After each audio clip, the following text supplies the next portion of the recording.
Et cette semaine, à la table de Knut, nous recevons Benoît Carcena. Cette semaine, nous avons le plaisir d'accueillir ce grand nom de la gastronomie contemporaine. Benoît Carcena, originaire de Périgueux, il a fait ses armes dans les plus belles maisons, notamment à l'hôtel de ville de Crissier, où il était connu sous le nom de Benoît II, aux côtés du regretté Benoît Violier. En 2021, il prend les commandes des cuisines du Val-Rose à Rougemont, un établissement qui renaît sous son impulsion. 2 ans plus tard, en 2023, le verdict est sans appel. Cuisinier de l'année selon Goemio et une première étoile à Michelin à la clé. Depuis, son talent ne cesse de rayonner partout dans le pays. Son restaurant s'impose comme une référence incontournable en Suisse. Un parcours d'excellence, une passion intacte et une quête constante de la perfection. Benoît Carcena est avec nous toute cette semaine. Merci d'être là. Merci d'être notre invité à la table de Knut, Benoît Carcena. Merci de me recevoir. Je suis ravi d'être là. Avec grand plaisir. Et puis voilà, je suis très content.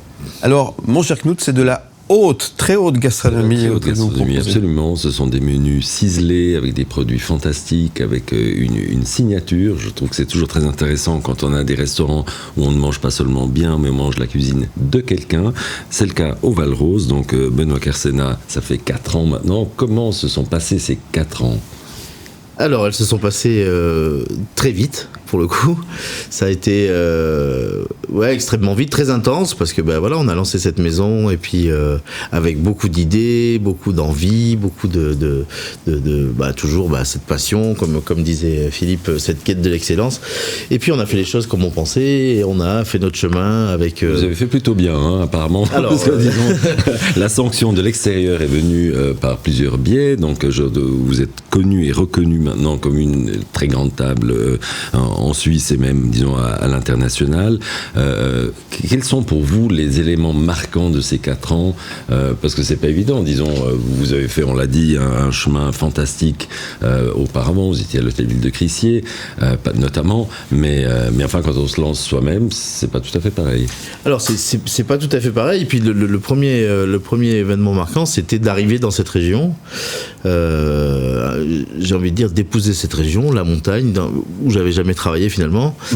Et je voulais vraiment orienter cette cuisine sur l'endroit. Donc c'était la rencontre des producteurs, qui n'a pas été tout à fait simple, parce que c'est des gens de la terre, c'est des gens avec des convictions, c'est des gens qui ont peut-être aussi peur du nouveau, du changement. Et puis voilà, il y a eu ce lancement, donc ça c'était vraiment un élément marquant, parce que je suis arrivé là-bas, je savais absolument pas quelle cuisine je voulais faire. Ça, et puis après, il y a eu la constitution de l'équipe, le premier service, qui a été... où vous étiez présent. Où j'étais, exactement. Oui, tout à fait, qui a été un moment, même pour moi, marquant, je veux dire. Oui, alors moi, ça a été assez marquant. Pas seulement à cause de la cuisine, qui était merveilleuse déjà, mais je vais raconter le... Donc, il y a eu, vous étiez là, vous étiez un peu en avance, ce qu'on n'avait pas prévu, parce que il fallait ouvrir tout ça. Un client qui voulait déjà manger à la carte, alors qu'on voulait imposer un menu, qui faisait les 100 pas dans le restaurant en commandant des pizzas pour son chalet. Oui, c'est ça. C'était quand même assez épique. Donc ça a été une première... on a démarré comme ça, et puis peut-être ça a conditionné la suite, et on s'est dit, il faut travailler, il faut aller chercher loin dans nos tripes, et puis on l'a fait, et puis après les autres événements, c'est évidemment... Le succès est au rendez-vous. Alors justement, c'est aussi pour ça qu'il existe maintenant le Café Val-Rose, pour ceux qui n'ont pas envie de manger un menu, ils peuvent manger un plat. Qu'est-ce qu'il y a par exemple au menu du café ? En ce moment, on fait une très belle côte de veau, avec des morilles. On utilise des asperges du Valais, on fait du cochon d'alpage, avec des légumes qui peuvent évoluer de la petite ferme de potager. En fait, on fait beaucoup de local. On a gardé la fondue, la fameuse fondue Val-Rose, ce mélange unique fait pour nous.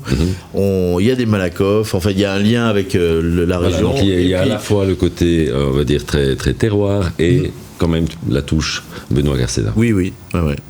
Benoît Carcena, notre invité toute cette semaine à la table de Knut. Merci d'être avec nous. On revient très très vite.